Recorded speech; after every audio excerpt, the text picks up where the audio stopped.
y'all made me believe that WrestleMania is gonna be a shit, or the Road WrestleMania, not WrestleMania. Road WrestleMania is gonna be a shit show, and goddamn, again, Rock. You took her for a ride. I got something to say, but before we do that, please roll the beautiful theme, which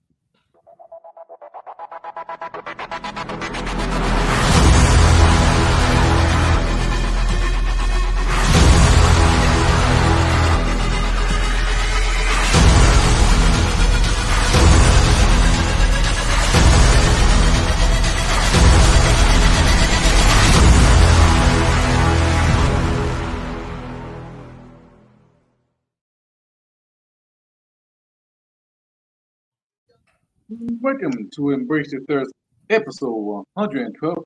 My name is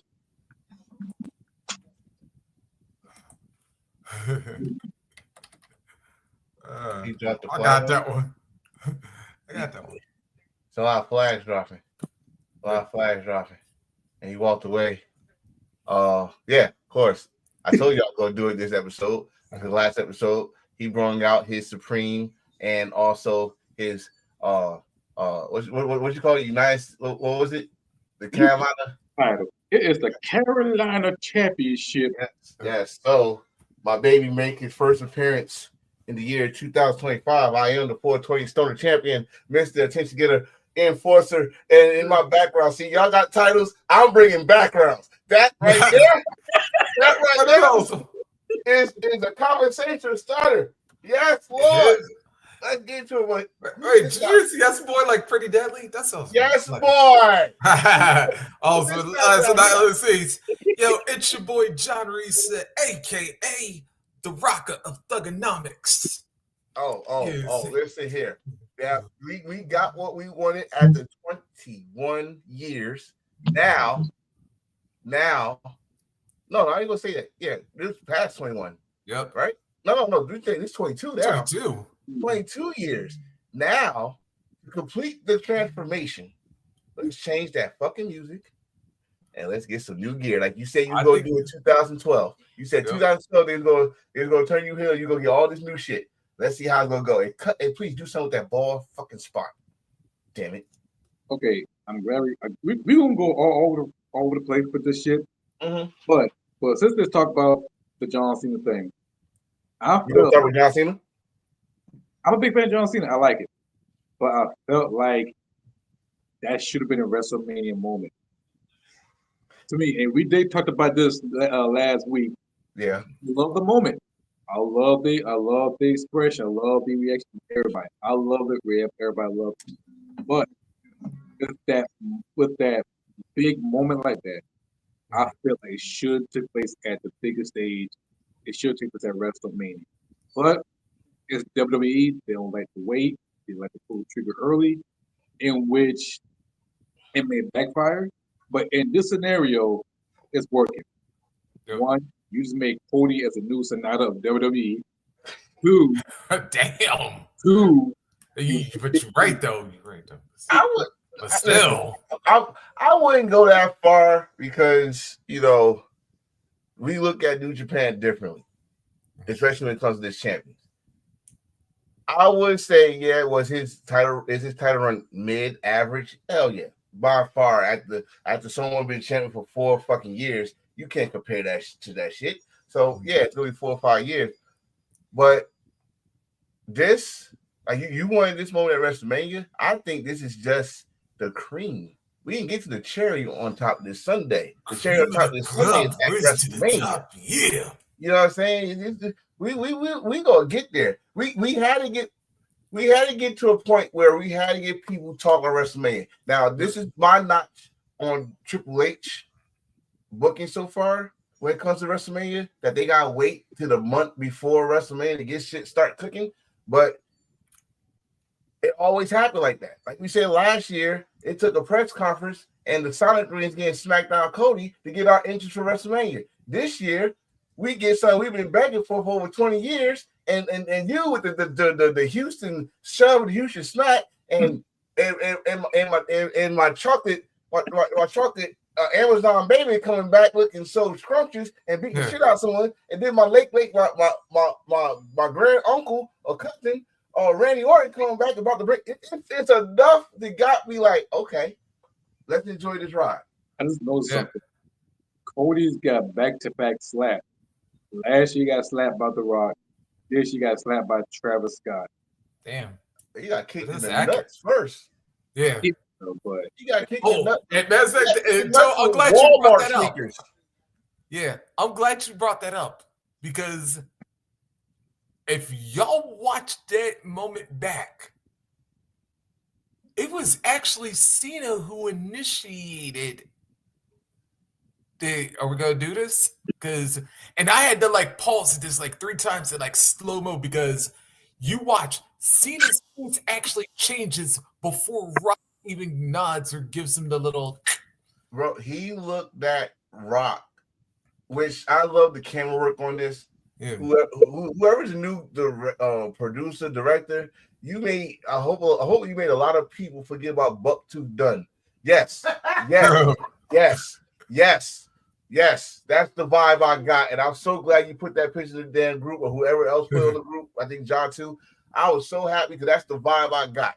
He looked at Rock, and Rock was like, you know what? Let me tell you something about Rock that no one don't give him credit for. He is the best at giving out signals to turn on people. Let's go way back. Let's go way back to night of WrestleMania when he raised that eyebrow for D'Lo to beat up Farouk. He's the master. Hey. Rock looked at John Cena looked at him. And then you got motherfuckers that say, hey, he been telling Cody this shit since Bad Blood. He did the 3 thing, and then he did the. So guess what? The 3 thing, John Cena. I ain't call with this shit. We see all on Twitter. Everybody got the Easter egg, MCU Easter egg. But back to this shit. When John did it, remember we said it on here last week. Wolfpack said it on their shit. Hills for Life said it on their shit. Everybody knew whoever was winning that Elimination Chamber, as Cody's so goody wholesome, he was gonna say no, and it was gonna be that. At first, I was kind of mad that this was the last thing that was gonna happen on the show, but then it made sense. That's how we're gonna get the answer.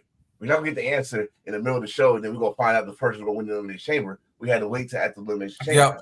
And I was like, yeah. And I remember I like put that on Wolfpack. Yeah. And it was like, yeah. Yeah, because I was like, bro, what the like? I was like, yo, why is this last? I was kind of upset, but then I thought about it, like, and you probably commented and they said it on there. It's not gonna make sense if they do it in the middle of the show, and then that's how we're gonna know who's going to win the chamber. And then you got to go to this chamber. It's so many stories now. Like this Damian Priest, Drew McIntyre now makes sense. Yep. Now it makes sense. Now, hey, like, remember what I wrote? Remember what I wrote? Like the moment Drew got pinned. Remember what I said before the show? I said Drew will be the first one eliminated, which makes him go the fuck off. Mm-hmm. So, and then this is now 2 years in a row. Priest wind up costing a WrestleMania moment for McIntyre because you cashed in the Money in the Bank last year, and now you beat him in the chamber this year. You gonna say 3? Yep. WrestleMania, he cashed in on them. Yep. Then I say 4 because then I got to cut the wrong, even though LNA fucked it up. But it was Damian Priest who eliminated Drew. And then this is like it's gonna come to a point they got to add that shit on there. Then you got this Logan Paul. Now, here I don't know what they're gonna do with Logan Paul now, but it seems like they either gonna put him in the Intercontinental multi-man thing, or at first I was like, okay, he's gonna call CM Punk the thing, but no, Seth did that.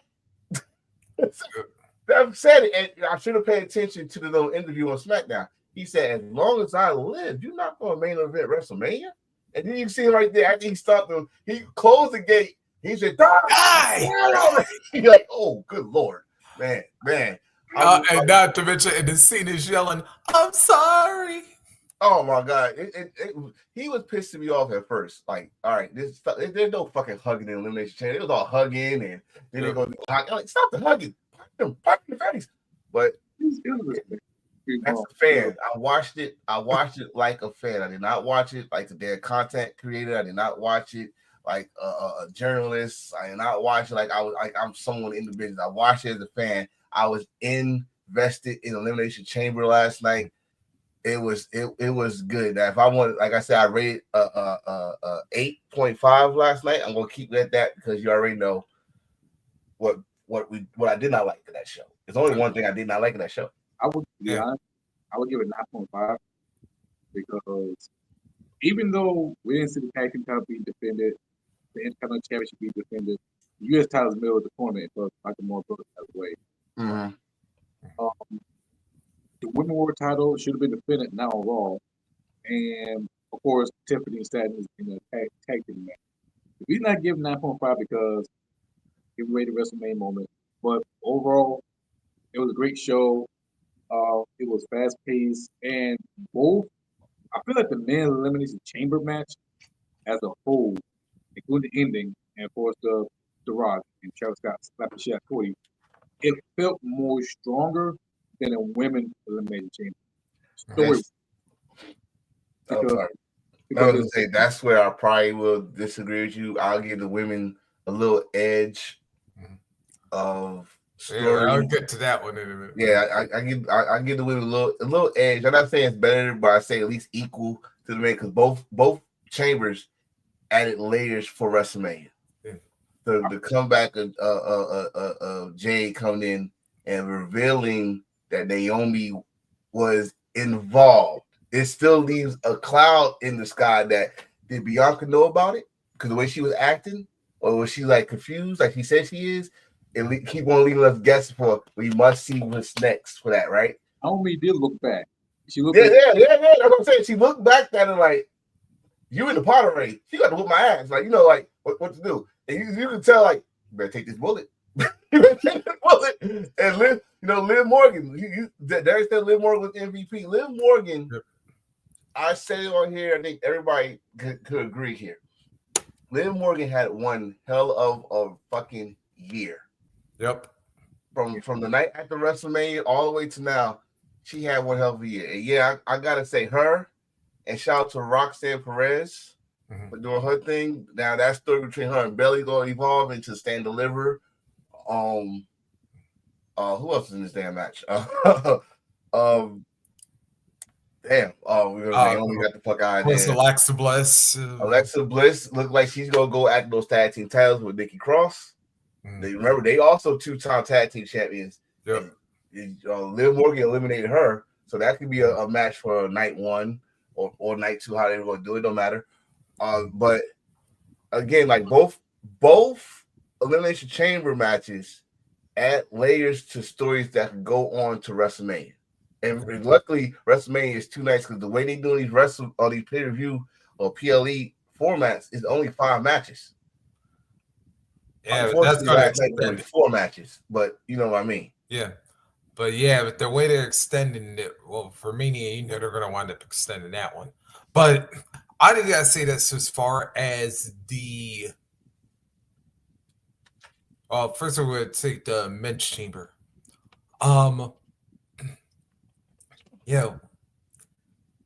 This one had so many different layers, and I didn't get a chance to express some of this like last week because my internet was fucking up. But anyway, I thought about I was thinking about how this was going to play out because at first I was thinking, okay, Punk's going to wind up winning this one because remember, we still don't know what that favor is that he's going to get from Roman and Heyman. Yeah, well, we still might figure. Wait. When he did that, I just thought about what's the favor going to be. Well, triple threat. No. Hear me out. And I'll let you finish your thought. If I don't say it now, I'm gonna forget. The triple threat. Paul will come out with Roman. CM Punk will catch in that favor right there. Paul will turn on Roman. Ooh. At WrestleMania. The triple threat. Damn. That's the favor. Because the favor right now is not main event in WrestleMania because that's done for. It's not happening. Yeah. So you gotta do something that's gonna have us or have us talking about another match other than Cody versus Cena and possibly, not saying it'll happen because they might not pull the trigger, possibly Jay winning the World Heavyweight title. Oh, they got to do that. Let me tell you I something. mean, they got to, but this is WWE. That's what I'm saying. It possibly. Okay, come on. He did this shit 2 weeks in a row, Lord. They got to stop fucking up. WWE got to stop this. If you know that person, you're a big fan. Let me tell you something. WrestleMania is on the fucking line. You just blow the load at Elimination Chamber with Cena turning heel. Great, cool. Jey Uso got to win the world title. Yep. Who ifs and buts. And CM Punk got to be in the main event. Unless he pull in the just incredible shit. If you know, you know. Are we talking about the Tommy Dreamer situation? Yes, exactly. John Cena got 17 titles. Pyro. You see Parham come out. Ladies and gentlemen, the best in the world. Oh, wow. Comes out. Hit John Cena GTS. The only person who will overturn that rule is Triple H. Or CM Punk final boss. Yeah, well, you gotta think about this for a minute. I'm looking at Rock as the total fucking heel right now. Mm-hmm. Rock is getting even with Cody for taking his spot for WrestleMania last year. Yep. And this year he could kill two birds with one stone. Be like, I'm gonna take the belt from you. And Cena, did you come out and help Cody last year and got face to face with me? Oh, and then not to mention, let's remember that it was one of Cena's last title reigns was beating The Rock at WrestleMania 29. And make sure all of us and all of us called him Tooth Fairy and all that shit. Rock don't forget that shit. So Rock come in like, oh, by the way, Rock bottled him. Paul Heyman come in, CM Punk's favor, 1, 2, 3.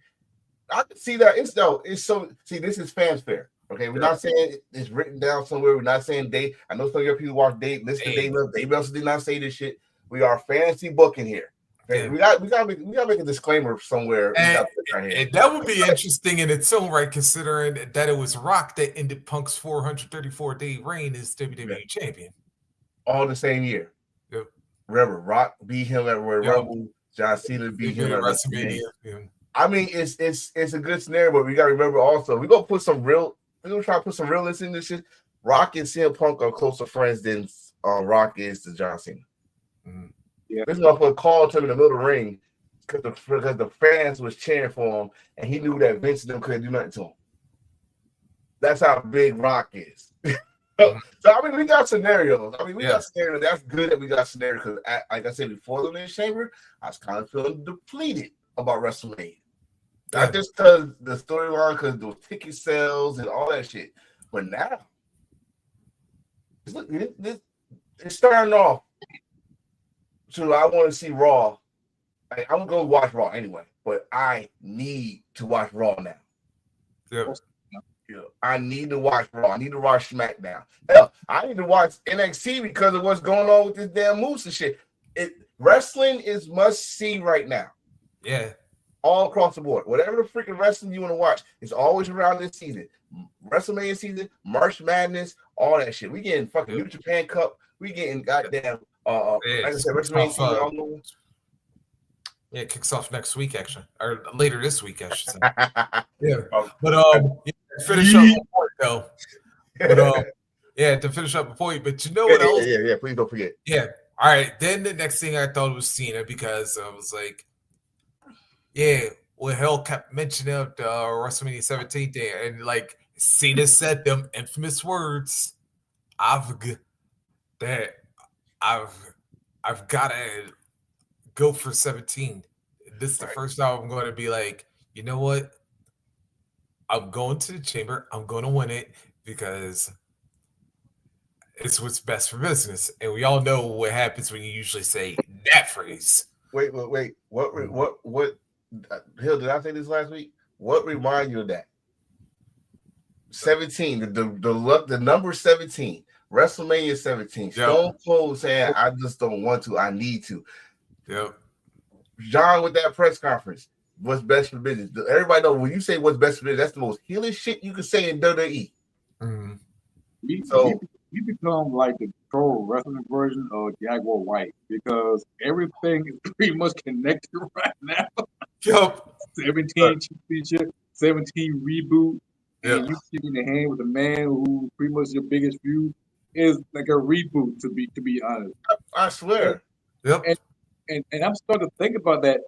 I don't think John Cena is gonna retire because he retired. He's retired. Like I don't know because if he can change his mind now. If the way this shit's looking, we may see a long title reign. No, maybe. Yeah. Let's say do have him beating Cody at WrestleMania. He's gonna lose that SummerSlam, and they're gonna find a way to make him face before he leaves. His last match is in December in his hometown. Yep.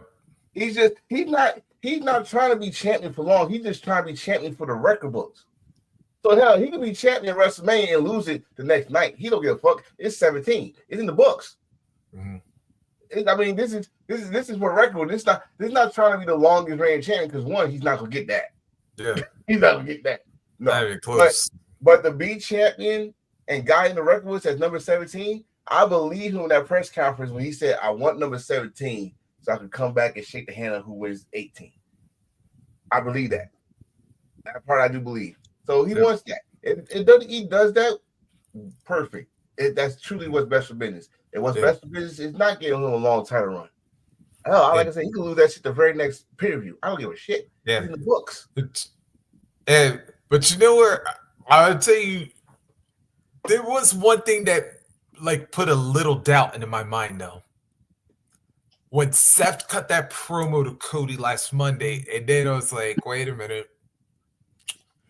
As much as this wouldn't make sense initially, then when Cody was mentioned, when they were mentioning that, oh yeah, that's right. Seth did help Cody win the title last year.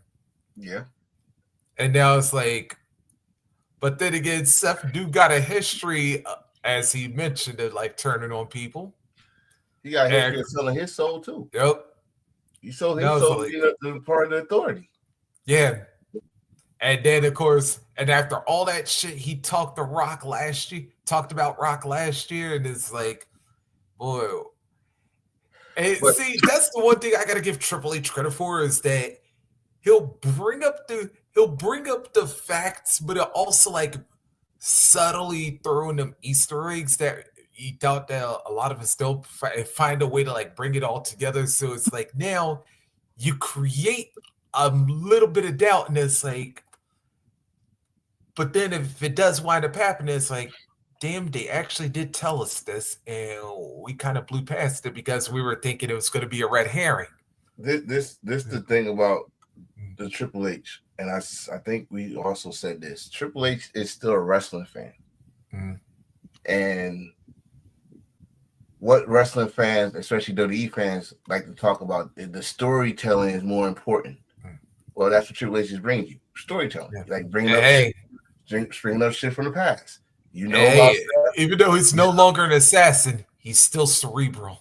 Yes. So he's still like I give him that and shit. So you got that situation. Then you got, like you said, Seth was part of that damn deal last year. You know, with Seth, but the thing Seth right now is like Drew McIntyre. I said this shit last night. That motherfucker is too obsessed with CM Punk. Yeah. He is too obsessed with him. He said The Rock and Triple H. Yes, they do. Like, Rock ain't lying when he said he's the most followed man. He's on his shit almost every day. Triple H look at that shit every day and shit. So I don't want to hear that. Oh, they don't watch. Yes, they do. They probably watch regular podcasts, not the big ones. They watch the regular podcast to see what a fan will say about this shit. But the situation with Seth is, we know what Seth is about. And he said it. He's trying to make sure Cody was not going to do the same thing.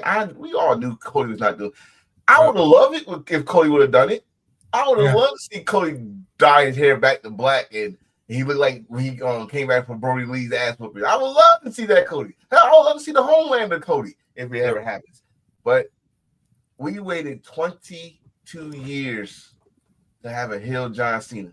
And if he's going out like this and he's giving us everything we want for only a heel version for me for a couple months, then I'm gonna leave on top because, like I said, his last match is in his home state.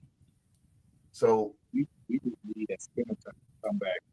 Bring back the if John Cena win the 17 title, the WWE Championship, he got to bring back the spinner.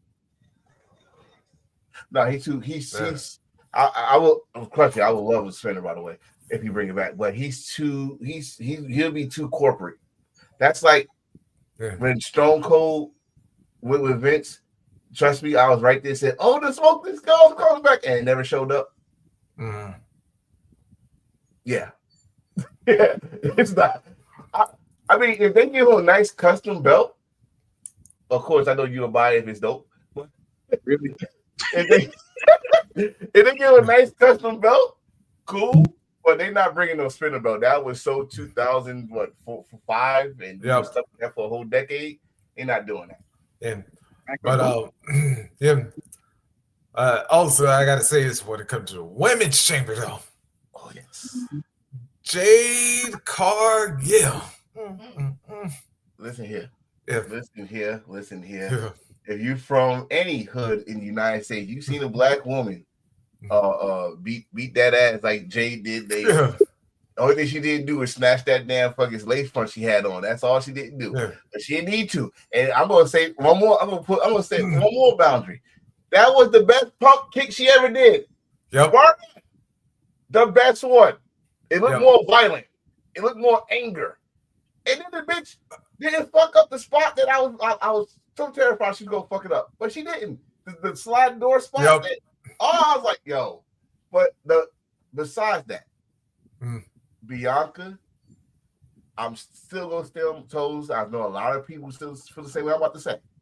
I still think Bianca got something to do with it. I think it's like Naomi is the Rikishi of Bianca's Triple H. Yeah. You know what I mean? So I'm thinking that, and it'll all come to pass, right? When she get that belt, if she beats Rhea Ripley or Io Sky, or hell, both of them. It might turn into a triple threat match. If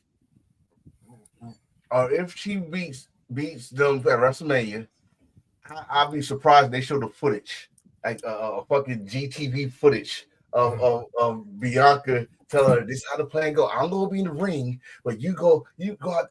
And boy, Jade come out and beat her ass at WrestleMania too. Cut that fucking ponytail off, goddammit. You know be funny who would reveal that tape? Santina Morello. That shit would be so damn funny if he would pull that shit off.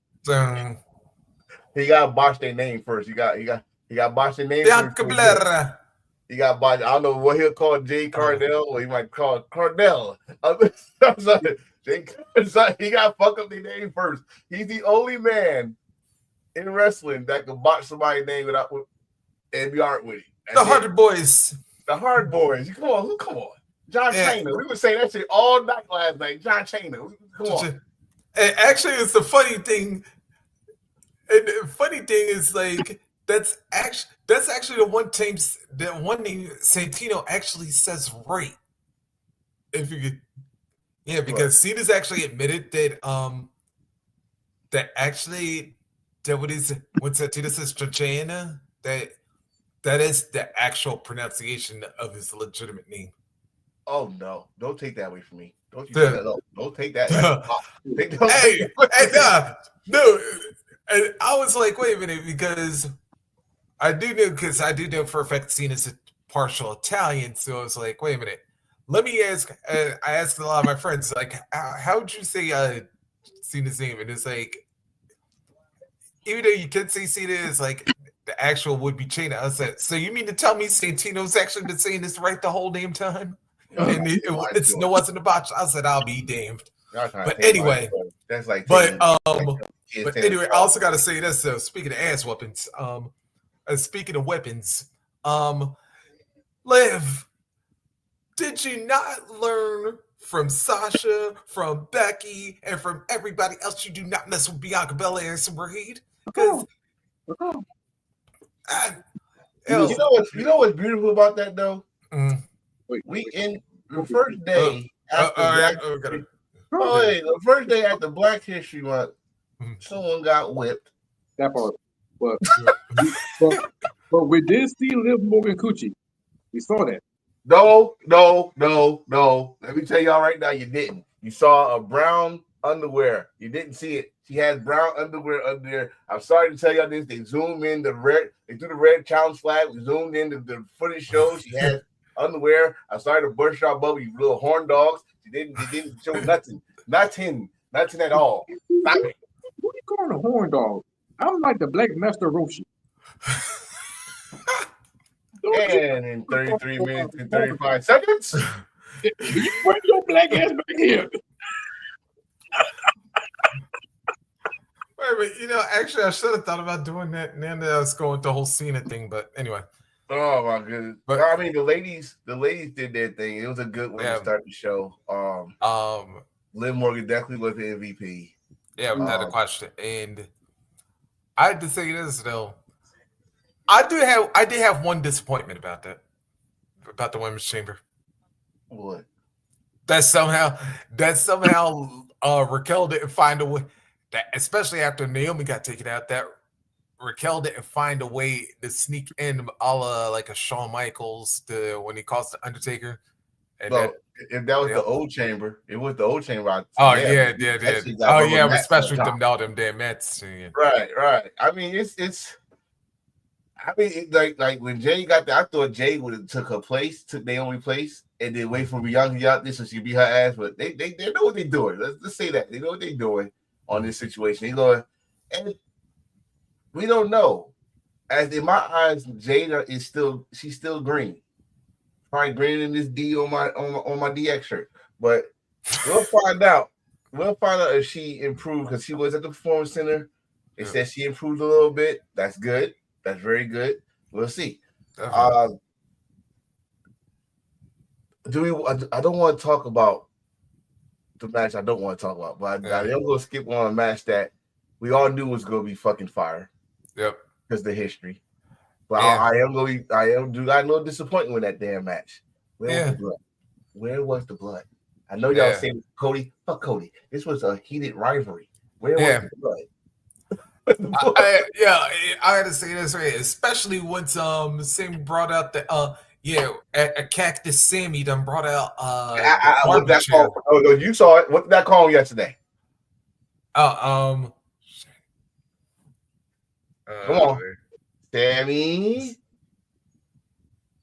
Foley, yeah. Sammy Foley. I mean, listen. The beard's almost about as long, so almost. Yes. The thing is, though, my thing is when someone falls face first to barbed wire, they gotta lose blood.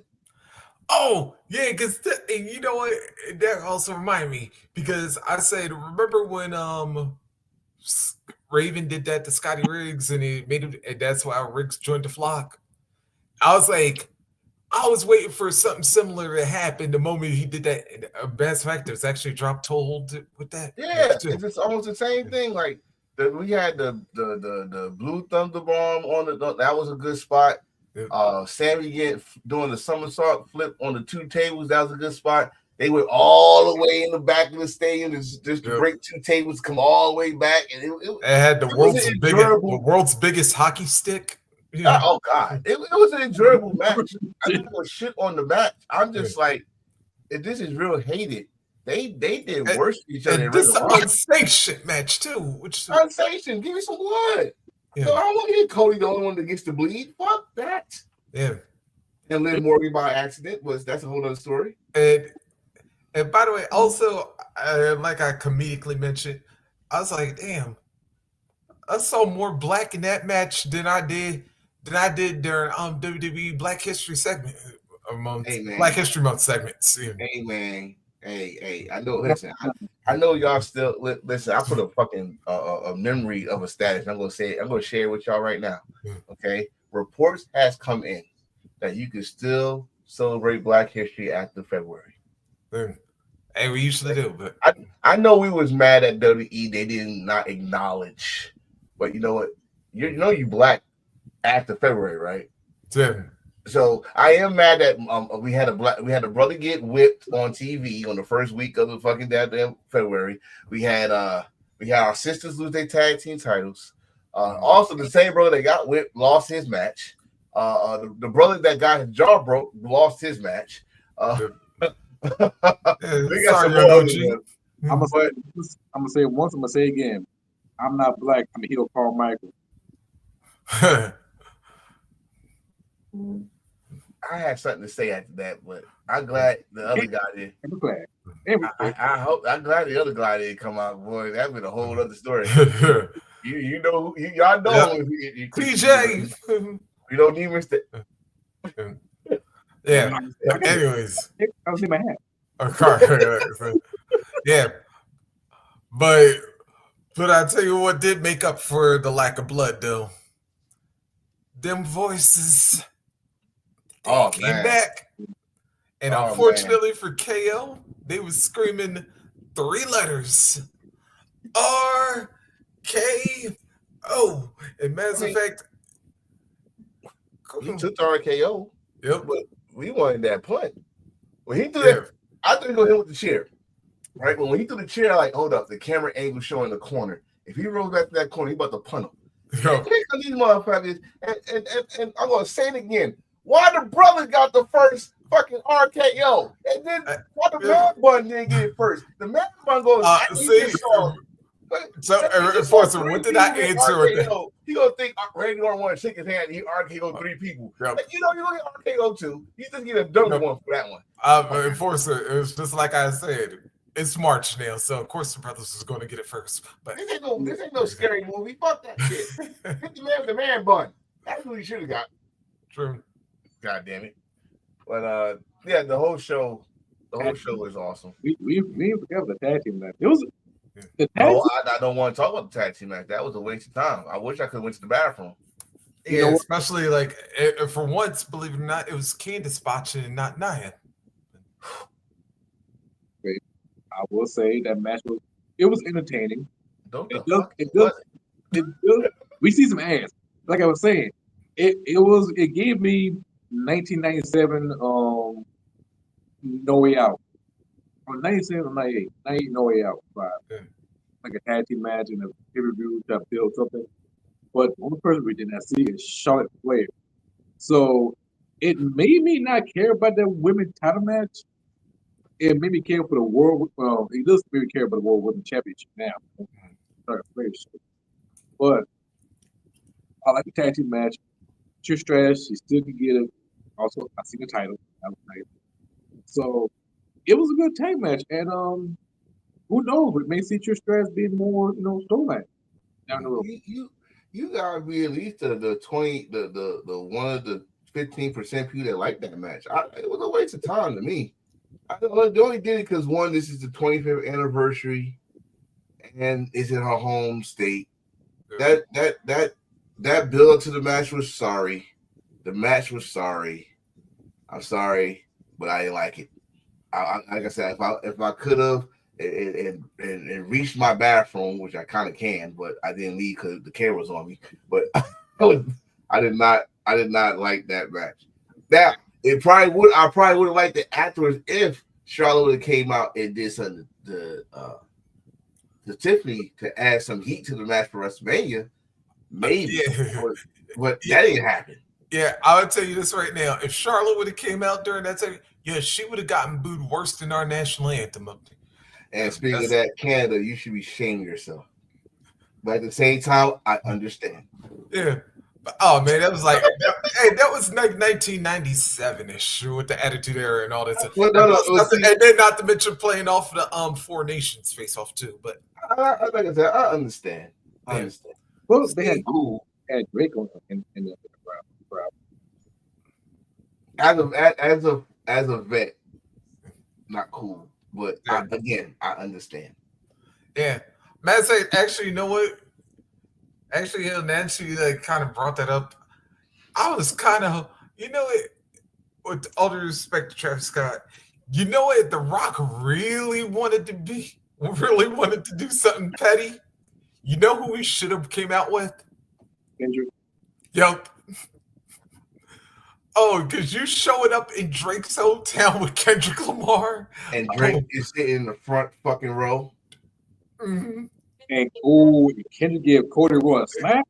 So my wife just said that they didn't even acknowledge Drake, which they shouldn't. Oh no! After what happened at the Super Bowl? No, not even that. No. WWE, stay in your lane.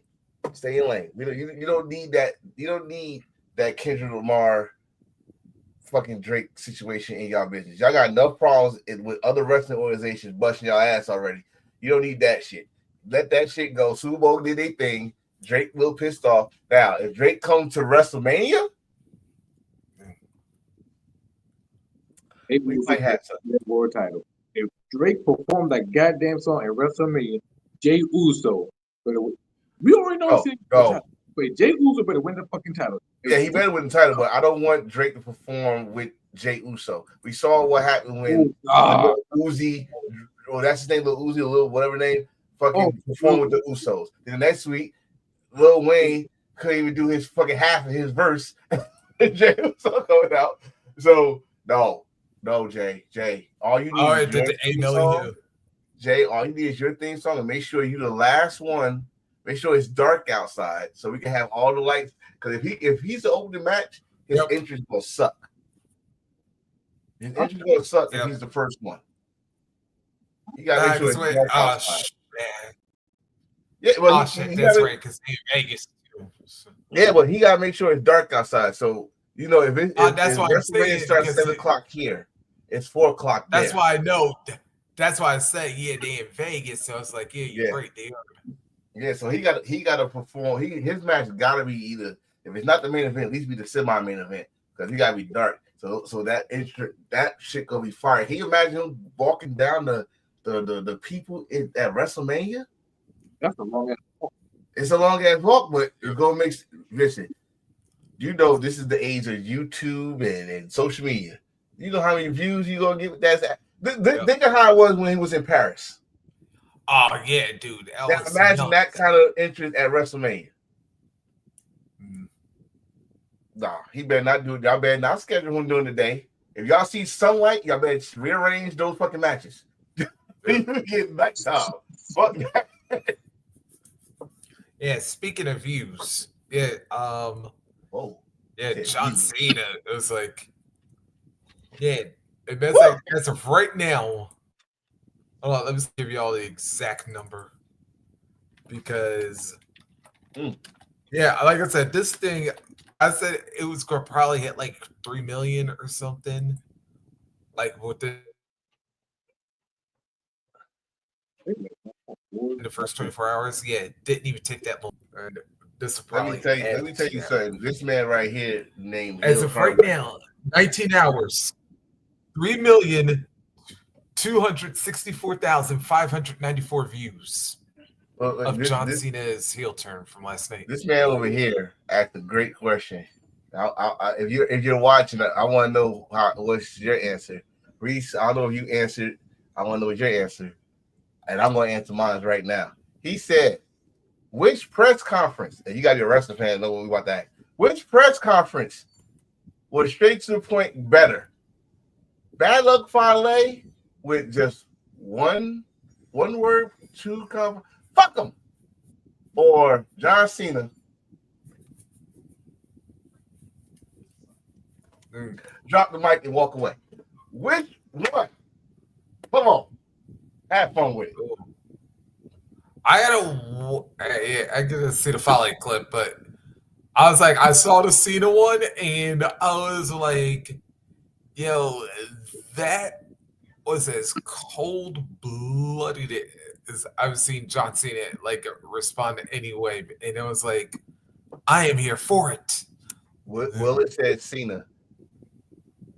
You say again? But I could give like Fale some love too because I was like, hey, considering he's one of the two only OG Bullet Club people. Actually only one now. Yeah. That's the fact that I gotta say this is Crime That Man has not been the leader of the club despite being the only original member. But I get why he's not the leader. And much John Cena did drop the mic. It was a hip hop classic. God look Fale. Grab that mic. Look at everybody in the face. And yell out, fuck him. You can't get any more louder. You can't get any more straight to the point than telling them to say fuck him. Because you look in the eyes of thousands and millions of people as a Samoan man or tonguing, you can't get any more niggas than that. And yes, I see that. Because I love Fale straight up say it and speak more volume than the mic. Anybody can drop the mic. We've been seeing that as 106 apart on BET. It's classic. From 2 words coming from your heart. You can't get any more real than that. You can say that anywhere. That's the most universal thing to say. You can be at the funeral of your ex. You grab the microphone, you look at everybody, you look down, you remember all the stuff that they did, and you look up. Fuck. Wait a minute, hold on, because I'm definitely going to agree with this one because I still use it. I actually made merch that says "fuck them." I made shirts that says "fuck them." I even used Bad Luck Fale's fucking T-shirt and made a Rough Rider shirt out of it with "fuck them." It's gonna be fucking Bad Luck Fale for me, but in Willis' defense, we haven't seen Cena like this heelish. Anyway, we see him do heelish shit. We have not seen him heelish in over 22 years. So I'm still gonna say Bad Luck Fale, not because I'm a Bullet Club fan, but I run with those. I run with that. I say fuck them all the time. You don't like me, fuck them. You know, but John Cena dropped the mic and walked away with motherfuckers that's in there. Journalists want to know his reasons. And the way he did it was so funny. I thought I clipped it because as soon as you said it, I don't watch the shit. So as soon as you said I had to go find it. This motherfucker came in, sat down, fixed his hat, fixed his little T-shirt, looked at the microphone, took it out all nice and calm, looked at what WWE at, grabbed it like this, dropped it, and got up and walked away. I was like, well, he didn't say that. That's enough said. All right, good start. But here, you know what? Without that fucking get up on, I would have said it's completed. It's not complete yet. The heel turn is not. You gotta think of how to do it, though. Yeah, he gotta take those what did Rock call it years ago? Oh, Fruity Pebbles, Fruity Pebble colors. Take those shits off. Take them off, and solid colors, black. It gotta embrace the hate, like Kane used to embrace the hate. Where's Scott? Oh, that was the one thing that was missing. That, by the way, that's also why I gave the Elimination Chamber. If you had King come out the moment Cena turned heel, dude, you would have had so much shit right there. He said, "Finally, he embraced the hate." I mean, Kane coming out definitely would be some boos anyway, worldwide. But oh yeah, it's a story. That's a whole different story. Yeah, I mean, again, like I said earlier in the pre-show, I'm gonna say it now. You seriously gonna sit here and say that? I know there's a lot of people, but I saw a lot of people that publicly disliked WWE said that was a great show. If you honestly in your heart think that was a terrible show, you are truly, with respectfully, an anti-WWE fan. If you're a wrestling fan, you appreciate that. You appreciate the art form of wrestling for whatever reason. DDT, comedy, all the rest of Japan strong style, AEW wrestling, Indies wrestling, WWE storytelling. You enjoyed that show as a fan. that's the biggest compliment you can give WWE. As a fan, don't watch it as no content creator. Don't watch it as no fucking journalist. Watch it as a fan first. I'm telling you gonna mark out. You gonna mark out. This was pre-WrestleMania for me. I'll say it's give me old school No Way Out vibe, old school In Your House vibe back in the day. I would say which No Way Out. I would say 98. Yeah, 98. I would say 06, 08, we started doing Eliminating Chamber. We're going to get shot for the title. That one. I give him that. But it does give me an old school In Your House character vibe. And I like the show. The show was great. I got no ill will to say about the show. And let's not forget that AEW Collision was on at that night, and I forgot about that shit. It was unfortunate, but unfortunately, I didn't, because after the Elimination Chamber, I went straight to watch that. And again, this shows you how a wrestling fan I am. I did a pre-record of that shit, and someone asked a question. Shout out to Bob Bro. He was on Twitter. And he says something like, someone asked how do AEW respond to the greatest answer you give? They don't. And my thing is, I'm going to say it later, I'm going to say it again. Why?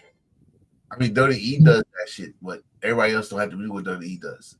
You got a show next week. Yeah, Revolution. You got a pay-per-view next week. Worry about what's in your kitchen. Yeah. Don't worry about anybody else's kitchen. Worry about what's in your kitchen, because what y'all about to cook up, hopefully, could be talked about just like we're talking about Elimination Chamber. You say the word hopefully.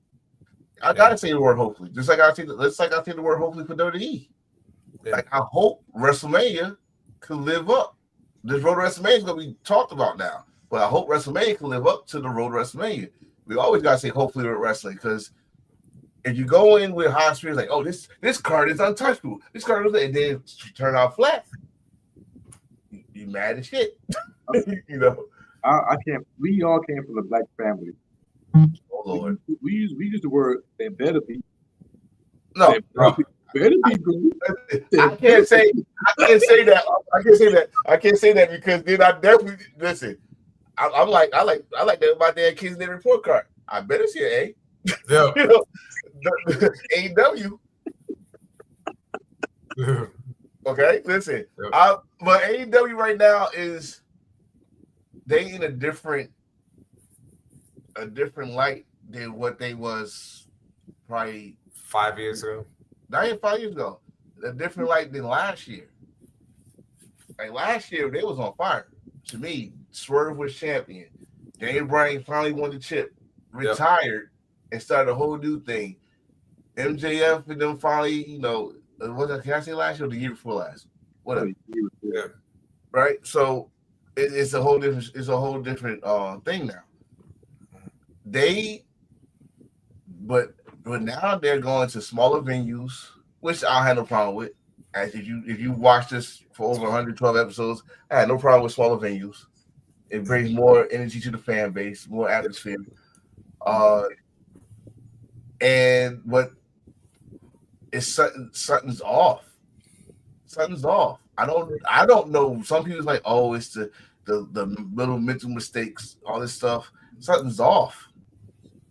And they got players. Yeah. I mean, shit. Let's get to the card, right? For Revolution. Yeah. All right. Kenny Omega against Takeshi gonna be fired. We know that's gonna be fired. Yep. We know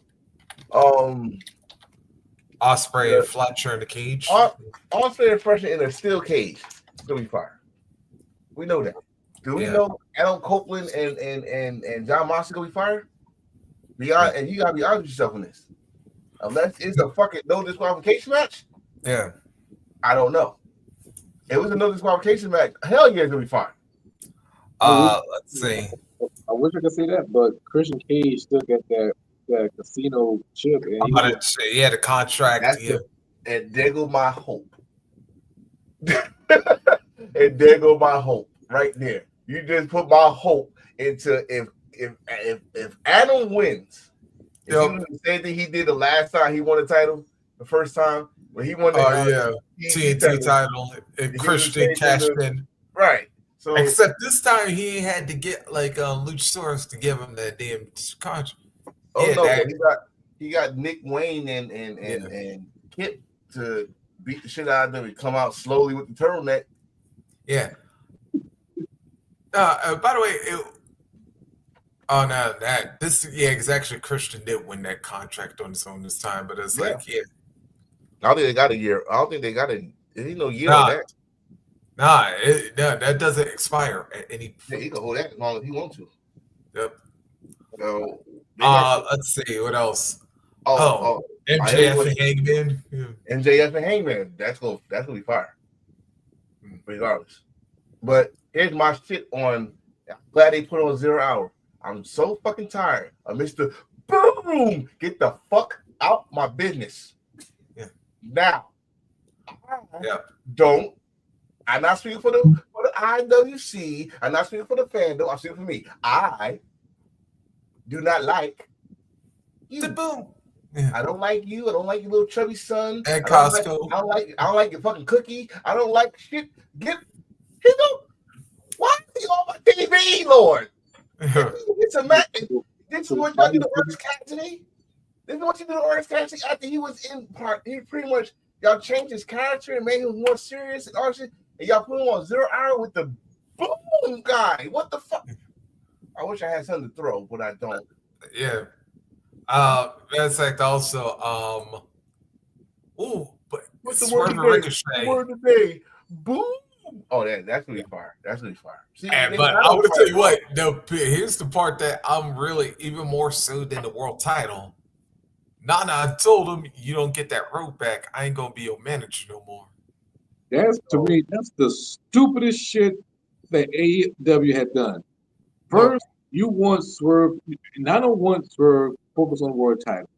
But now, Nana told Swerve, if you don't get my damn rope back, we can't do this no more. I don't think he's talking about his role. I think he's talking about his role. We look at the wrong thing. I think he's talking about his role. You gotta think ever since Swerve lost that title, he's been losing big matches. He lost to Bobby Lashley. He lost to Hangman. He lost the gauntlet match to get the no one see for some reason. Then he lost to Ricochet.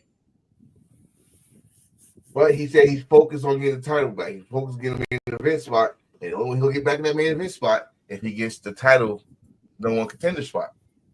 Now, what Nana said is not for the road. That's gonna be great if he beats Ricochet. I'm looking at Nana though for the different reason. Nana, it wasn't surprising if Nana turned on Swerve and go with Ricochet. I don't know, like, hey, this would help Trevor out. If this would help Trevor out, bro. I mean, if you know the embassy history, Nana never been a fucking face. Yep.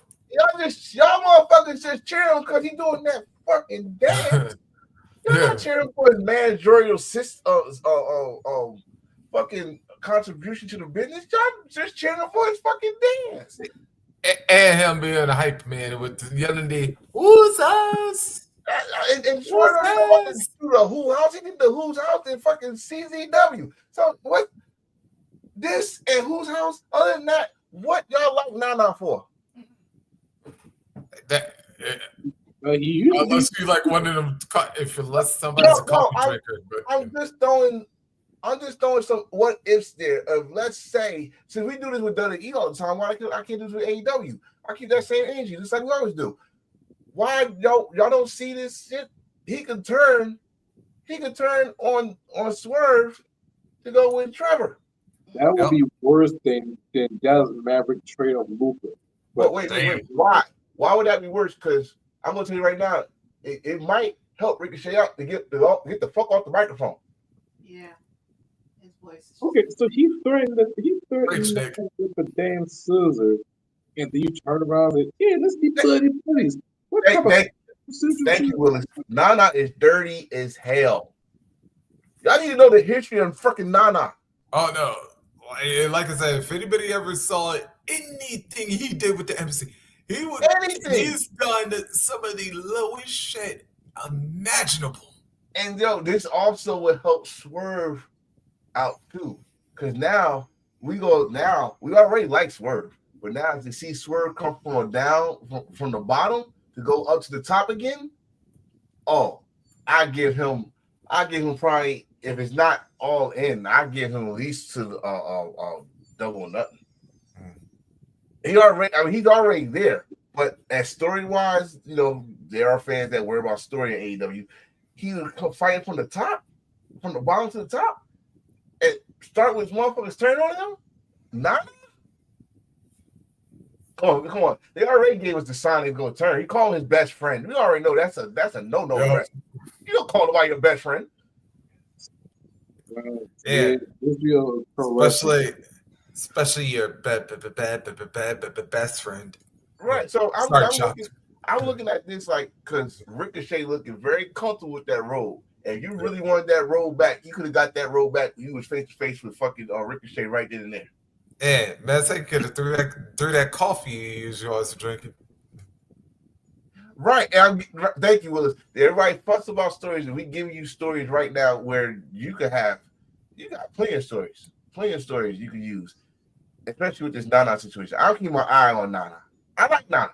I do. I like Nurses, Ring of Honor, him and Jimmy Rave, Cedric. Dude the true embassy, right? But you gotta keep it buck. When you got managers like this, when you got situations like this, and motherfuckers been around, and then you gonna get Swerve ultimatum, but you couldn't talk tough to Trevor. You couldn't talk shit to Trevor in your face, and then in your face. When you gonna talk shit to Swerve and say, if you don't get this done, I can't do this no more. Well, motherfucker. You know what I mean? So if y'all don't know what, Nana was a bad motherfucker too in wrestling. All right, let's not kid yourself. He got injured just like Caprice, but Nana could go. I remember Nana had that Kwame Brown hairdo in Ring of Honor. I remember that shit. Yeah. I bet y'all keep an eye. Let's say this. Yeah. Keep an eye on this match. Match. He might not turn on him. I'm just doing a what if. But I say it. They are really testing me right now that Nana might turn on Swerve sooner than later. Yeah. Let's say. If you do that, man, the big payoff is to put Swerve in a predicament to make him an even bigger star. Again, like I said, people fuss about AEW not doing stories, even though they do stories. Y'all just not used of indie or actual stories that make sense. But when they do this shit here, this will build him up to even bigger heights. Because now you're talking about Swerve fighting from the bottom. Swerve never fought from the bottom. Not AEW anyway. Yep. Never fought from the bottom. Start from the bottom. Not even Lucha Underground.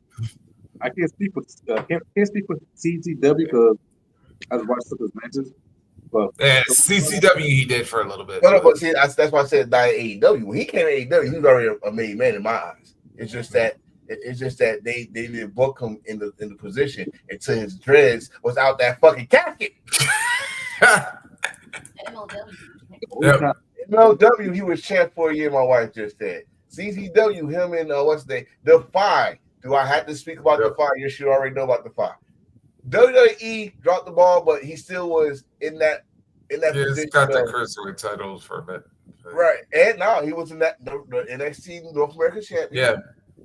And stuff. So when we get to AEW, he went straight to conversation. But to have him start from the bottom, man, listen. I'm all for it. I'm all for it. If that happens. If it don't happen, then he gotta face Mox because Mox not losing that belt. Yeah. Speaking of things I know y'all will be all for. And Force, I think you brought it up a little bit earlier. Of course, Thursday our time, Friday their time. Yeah, New Japan Cup kicks off, and let me give you the brackets real quick. Don't forget about the anniversary show. Oh yeah, that's right. Anniversary show Thursday, dude. Oh yeah. Hey, look at them. Was you here when we shout out Goto?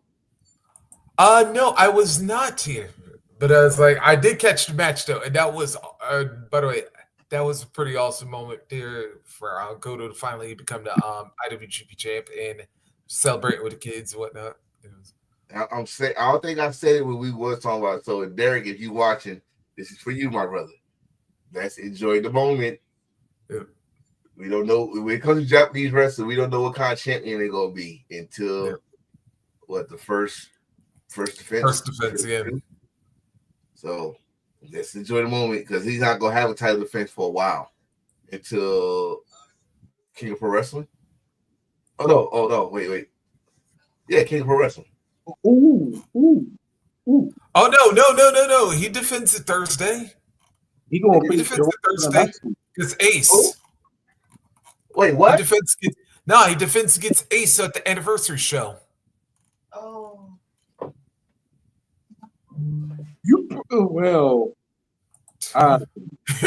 Bring your flag ass here. No, fuck that. No. Your first gonna be Ace. Fucking title defense is against a fucking president who's retiring. Bro, let me tell you something. I'm not mad, but if Hiroshi Tanahashi upset Goto, forget the Cena heel turn. No. Forget the Philadelphia Eagles winning the championship. Forget everything. This shit right here needs to stop doing this shit. No. First of all, bro. No, Ace. Ace. You are El Presidente. You got the title. El Presidente. You see, it's people like you, Tanahashi. It's people like you, Mao Fuji, that piss me the fuck off. Y'all put yourself in these damn title matches, right? This is not like sports entertainment over here in the States. No. We're talking about Japanese wrestling. And you put the politics is truly politics over there. Yep. You put yourself in a title match at the anniversary show. No. Goto, if y'all remember, this is part of the story with Goto. Goto had how many title matches? But the first few 8 or 9 is Tanahashi. And he couldn't beat Tanahashi. Now you go, your first title defense is a man you couldn't beat. And you think he's doing this for the love of I need one more run like John Cena? No, he's the president. John Cena ain't the president of WWE. You're the president of New Japan. You could have just sat your happy ass down and cry some more of some strong style, beautiful violence like you got with Gabe Kidd and Kenny Omega. No, you wanted like I can get one more. No, you can't. You go sit your ass down and you make history with New Japan. I need some more history. Yeah, I need hell to Ace. Go Ace. Go home, fucker. I'm tired of this shit. How does that shit win the title? Man, stop saying that because it might come true. Stop saying he gonna win. Stop. I'm not saying he gonna win. What if he gonna win? Stop. Yeah. Stop. You know when we say stuff, most of the time it comes to fruition. No. Not all the time. We didn't see okay. We didn't see Nia Jax doing OnlyFans. There you go. What the fuck? Yeah, wait a minute. In fairness, do we see Sonata at any point? Like, yeah. Sonata is going through a midlife crisis right now, and he think he's a walking boombox, and he got some Jeff Jarrett in him walking around with a guitar or something. Oh, well, will you stop it? That's right. Everybody want to walk with Elias now. He want to walk with Elias. The fuck that, he's Elias. He's Elias until I see his mom call him Elias. I'm calling Elias. And so Sonata, you know what's the problem with Sonata? Sonata, though, he got an identity crisis. You don't know who the fuck he is anymore. Yeah, if Sonata starts saying cool, cocky, bad in Japanese, then no one knows he got One of those Sonata, this not working. So Sonata could be a tag team champion. El Sonata could be a global champion, but he's not to get that world title ever again. Wait, has anybody seen Best of Super Junior 32 schedule reveal? Yeah. No, they already did a reveal for Super Juniors. No, they just did the schedule. They didn't like. Oh no, okay, no. Okay. Let's show the schedule, but not the participants. Yeah. Okay. Cause I'm about to say now for the Super Juniors, I need y'all to spice it up. And the best way to spice it up, he been begging for this. I see everybody that's begging, getting their wish finally. Moose begged for years to go to NXT. He's getting it. Orange Cassidy been begging to be a part of the Super Juniors for years. Let's make it happen. Let's make it happen. Make it happen. God damn it. Okay, one more. I wish that Hiromu Takanashi don't participate. Oh no, he can't. Because he's now he disqualified himself for being in that tournament. If you put him in that tournament, that's bullshit. He got focused on tag team glory. I gotta say it like glory. Okay, but since you say that, do we see this be an early, take until the G1 Climax fully kicks off? We see Hiromu Takahashi probably get that G1 Climax chip or the trophy. So wait, to win the G1? Hell no. That's if he do that, then they really disrespected Juice and Duncan Liger back in the day. Then they put Liger in the G1. Hell, when they put Finn in the G1, he was the junior heavyweight champion at the time when he put him in the G1. So he could make history. I mean, the only history he could make is if they still in the playoff format. If he's in the playoff, if he just make it to the conversation of the playoff, that's history. Yeah, that's history. Yeah, but that's what he got to do. He got to go to G. He got to go to the G1. I think he's in the New Japan Cup tournament. But it's like let me get there. He's not. But okay, so I will tell you who is still. Are they doing the old school rules of the New Japan Cup, where they get to decide what championship, or is it just straight up for the heavyweight title? Straight for the world title. So I'm gonna say this right now. And that'll be April 5th at Genesis. Philly is not. They definitely is not gonna be nowhere near this. We're about to have a game war between Hot. That's House of Torture, by the way. Hot. Against the War Dogs.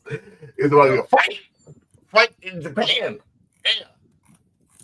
I'm with it. It's interesting you say that because the first bracket will feature last year's defending champion Yota Tsuji taking on Evil.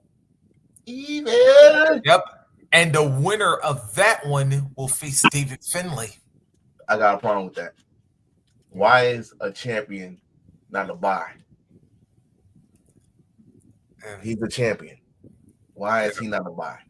Why he got? I mean, I understand you want to face Evil for what he did to you at the new beginning, but he should be you just like I had this situation with this international title situation.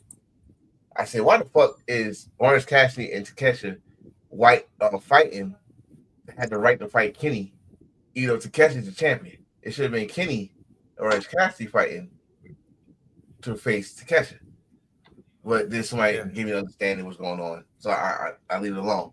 But Yota against Evil.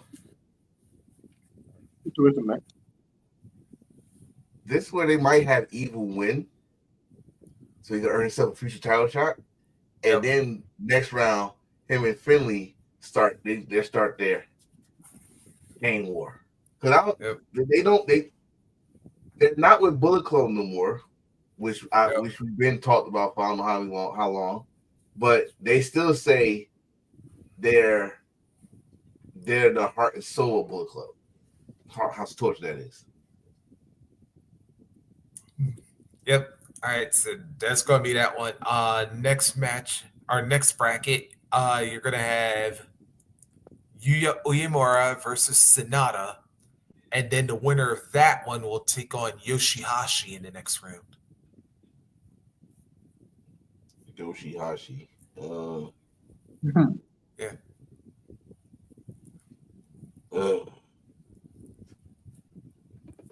I'm going for Sonata. Huh? I'm going for Sonata to come out from that. All right, Sonata versus Uemura. Okay. Uemura he's the new cat for just 4 guys, right? Yeah. No, I'm going with him. That's for they're hunting Sonata ass down. How dare you turn on us and then go to Bullet Club? He's part of War Dogs too. Yep. Sonata. That's foul. That's some foul business right there. That's nasty work. Nasty work. He becomes successful and just 5 guys into just 4 guys. Listen, I'm just happy that Sonata grew his damn beard back. It went back to blonde because he was looking kind of suspect with no facial hair. Yep. All right. All right. All right. Then in the next one we have Ryohei Oiwa versus Chase Owens. The winner of that one will take on ZSJ. That name you couldn't say. Oi.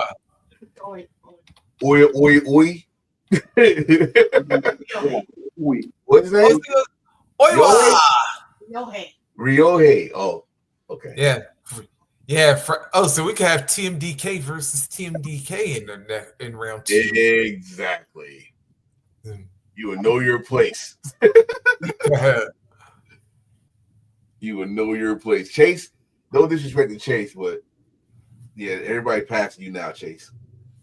What? I'm going for Chase to win. That'd be an upset, though. Wait, what? See? No. You see, you got that young man screaming out his nose. You see that man's hairdo? He got the black with the blonde. Nah, man. You know how long it takes to prepare for a hair like that? That man winning. You ain't gonna have him on. So you win by base up hair, huh? You gonna have that man looking like that and just lose? Hell no. He trying to get Takeshi's attention. He got to win that one. Yep. All right, then we're gonna have Gabe Kidd versus Ren Narita with the winner taking on Tai Chi. Gabe Kidd. Yep. Gabe Kidd. The baddest kid on the planet. The baddest kid on the planet, right there. Madman. He's still talking shit about AEW. So y'all better show that man respect. That man said, "I pissed on your floor. What you gonna do?" I was like, respect. Thanks for the birthday wish, love yesterday. Yes, sir. Happy birthday to Willis again. Yeah. I ain't gonna tell your age. You just old. Happy birthday, Willis. Going belated birthday, I should say. He's an old man, but he's wise beyond his years. Yep. All right, let's see. Then other half of the bracket, of course, the reigning TV champion El Phantasmo will take on Great Khan. The winner of that one will take on Shota Umino in round 2. Hold on. Shota got a bye? Yes. Hold on. Wait a minute. I am announcing we're gonna see a new look. A bald head wearing all black. He gonna embrace his Death Rider. Yeah. He's coming to kick ass. If he don't, guess what, Shooter? Guess what lane you in? Guess what lane you in over here? You in the Hanare lane. Yes. Damn. In the Hanare lane, Shooter. So your best to win your match. I bet you. Win your match. He's in the Eastern Conference, the toughest conference. Oh, shit. You bring your black ass back here now. Oh! Shit! Did not say that. What? No, bro. But no, Shooter. I think they're doing a character with him, like Naito. You gotta remember, Naito was getting booed like that, and then Naito changed and stuff like that. Shinsuke Nakamura was getting booed like that. He changed. This one we said it. Like, dude was like Tanahashi's clone, like Naito was. Fans are not feeling it. Then he kept on saying he's the ace or he's the future. He was not proving it. Now you shaved your own head. Yes, we need this. What we gonna see? Are we gonna see you in a black motorcycle riding down? What's happening? I want to see this. Can't wait. Or the headbanger. Ooh, I can't wait. Oh, and yeah, sorry, Gurukhan, but yeah, I got ELP taking on Shooter in round 2. And since you mentioned Naito-san, yeah, I got Tetsuya Naito taking on Caleb Newman, with the winner taking on the Hawaiian Hulk, Jeff Cobb. Of course, Naito will win that. It doesn't matter where it's Jeff Cobb. I need New Japan. All right. So we got Gabe Kidd. He's the Gaijin. He's the man. But if there's a second guy that needs to be the man in the Gaijin land, Jeff Cobb. Jeff Cobb needs to either be the Neverweight champion or at least global. But if they believe that he can be the world champion, he got to be the world champion later in life. But goddamn, later in life? What type of seafood shit is that? I think later in life, because it's not going to be now. They got to give Goto a respectful title reign. I get that. Respectful. This, you know what? I wish they would kept the OG IWGP Heavyweight Championship and go with the CM Punk route to have a title round and have a title finish for the championship. You know how we feel about that title shit. You need to bring it. We need to talk to President Ace if we come down here. Yeah, we can hold him down and talk to him and say, hey, we need to bring back the 2 classic titles, the heavyweight championship and the Intercontinental championship for storyline wise. I'm gonna do more than that. You keep away from matches. You retire tour. No title matches, just retire. Have a great match and retire. All right, that's and not only that, but also if you're gonna keep the TV title, matter of fact, I got an idea. Redo that with the Intercontinental title, or it's like one or the other. It's like, Lord knows that TV title needs a like facelift. Yeah, needs a fucking makeover. Facelift, the whole 9. That title is okay. I ain't saying I'm gonna go out and get it, but it's okay. We got you on record saying how doo that title is. Yes, and matter of fact, just like how y'all people treat that WWE Universal title was. Who y'all? Well, I could say y'all. My wife did not like that belt. I loved it, but she said that Heinz ketchup belt is not in the house. So thank God he made it blue, and now it's in the house. So there you go. Yeah, I'm still gonna find a way to get that red belt in here. And we can acknowledge that. Yes. Yeah. Yes. Let's see. It did. Okay, it did. Ooh. It got. Man, I was about to say, New Japan, sometimes y'all are really unfair. With certain people. Y'all got Drilla Maloney. Oh, Lord. Drilla. Yeah, sorry for you, bro. Okay, it's cool. He facing Ishii. I feel bad for him. I don't feel bad for him. That's gonna be that is your match of the first round. I guarantee you. What day that's on? That would be on the 9th. The 9th. So the 9th, the morning of Revolution. The morning of Revolution. That's gonna be one of the matches we're gonna talk about. I guarantee you, it's gonna be the match we're gonna talk about. And you talk, Drilla would only just beat Shingo. What the fuck are they gonna do with Ishii? They gonna be smacking, perspiration smacks everywhere. Yeah, matter of fact, you know what?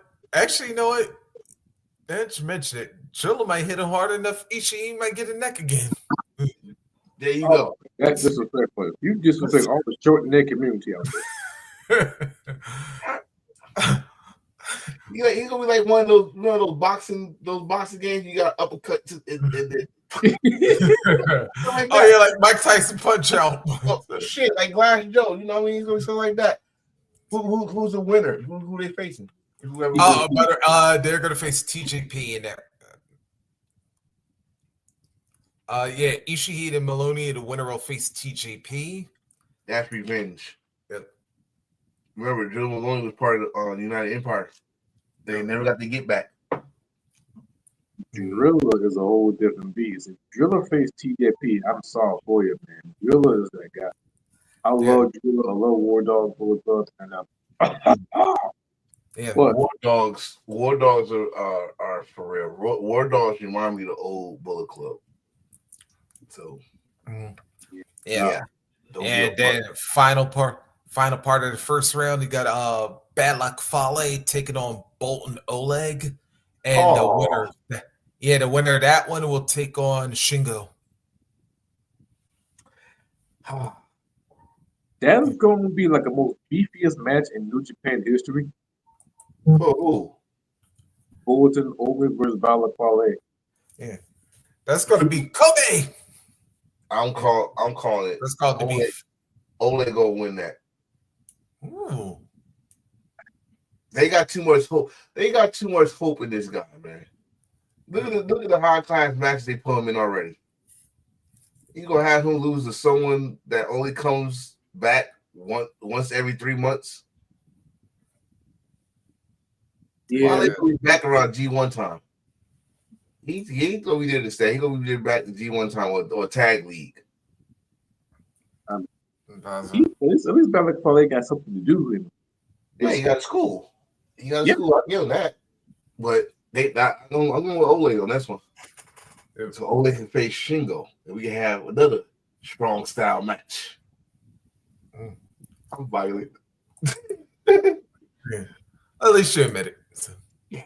Speaking of strong style, I know you guys watched Dark Side of the Cage this past Wednesday. Actually, I didn't.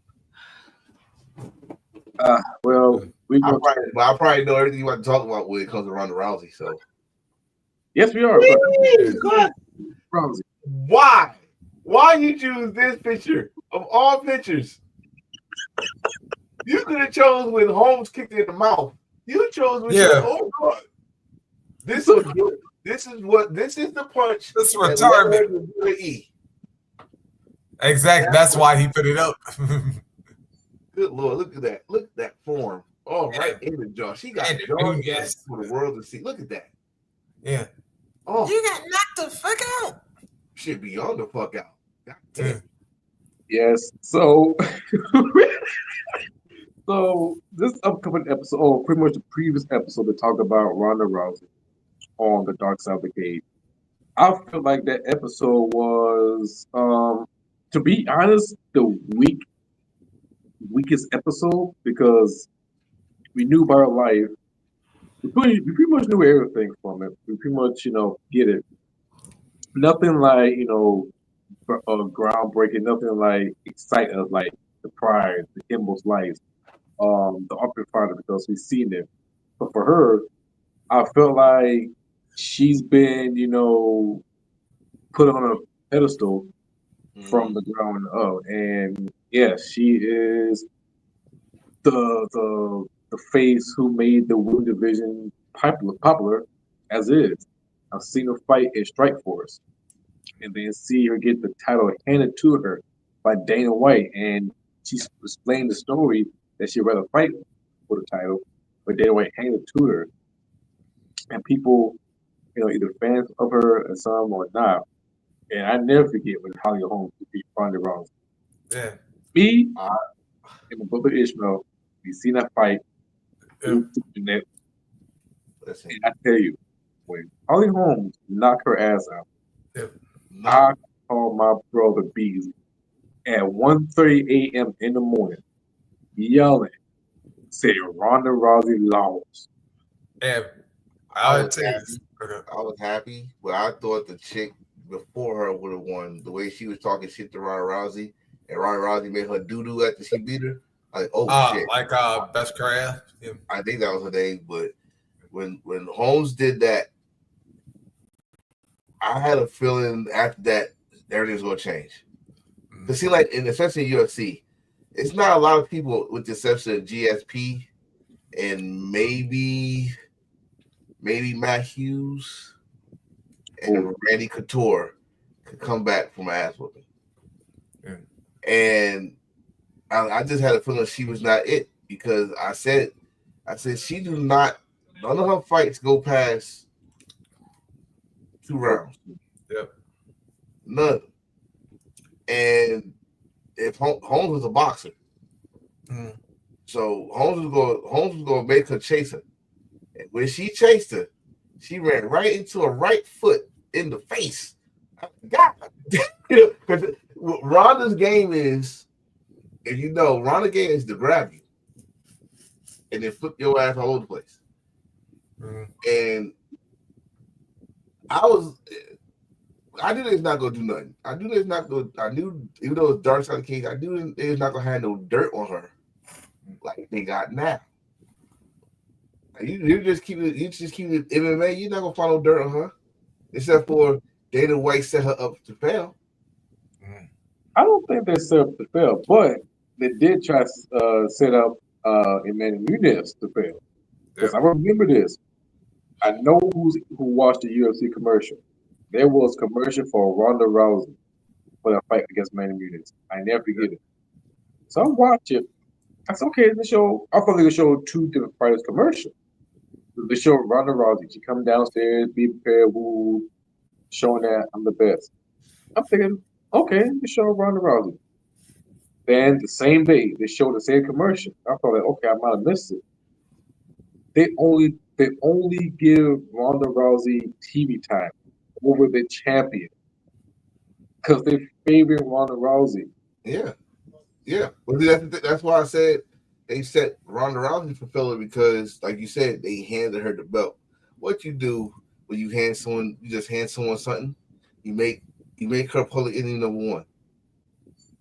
You make her the target, and Dana made her the most hated person in the women's division. Especially if she clean. She was bantamweight at the time, and featherweight. So they really was trying to set up how to get Cyborg around that time, because that's the fight everybody wanted. They wanted Cyborg against Ronda Rousey, and they couldn't get on Strikeforce, but UFC been dying. They wanted Cyborg first, but Ronda Rousey was kicking ass with Strikeforce, and once they had that deal when they came together, she was Strikeforce champion. But it's like, you know what? Here, you just want to continue your turn you did over here. Here, she said she wanted to fight for it. That's the fight they should have gave. Cyborg against her, but Cyborg was not feeling it, because UFC was not known for women fighting at that time. So Ronda did her thing, beat people ass left to right, but at the same time, when you got her beating everybody ass at the same time, you was making jealousy, because you made it look like she was your handpicked. You made it look like she was the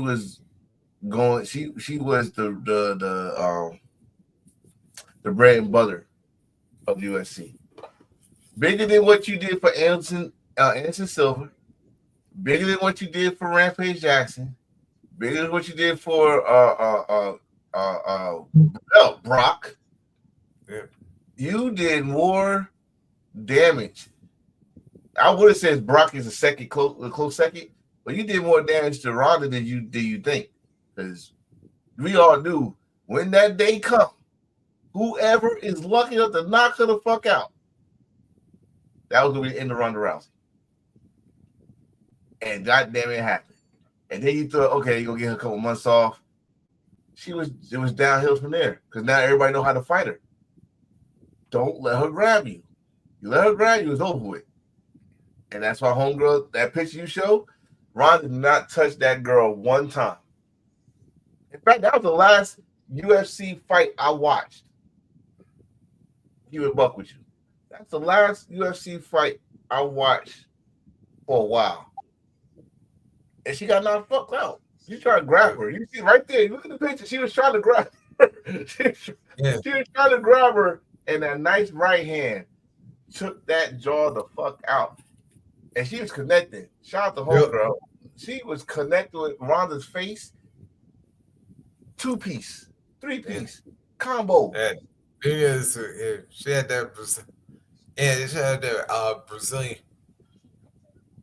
Brazilian bomb is right there, man. And she like laid Ronda out. But as far as the Holly Holm thing, as impressive as that was, and by the way, I actually had people who called that Holm was going to win this fight. But I was like, damn, and I want to avoid this analogy so bad, but unfortunately, it kind of makes the most sense. Holly Holm to me kind of became the Buster Douglas of it makes perfect sense. It makes perfect sense. That's what it was. Mike Tyson was kicking everybody's ass, and you waste your $50 to watch pay-per-view because it was over in the first round. He goes in, looking at a Buster Douglas. This boy looked like he was easy target. Buster Douglas looked like he was nothing. He was overweight, all that stuff, and he knocks out Mike Tyson. Same thing.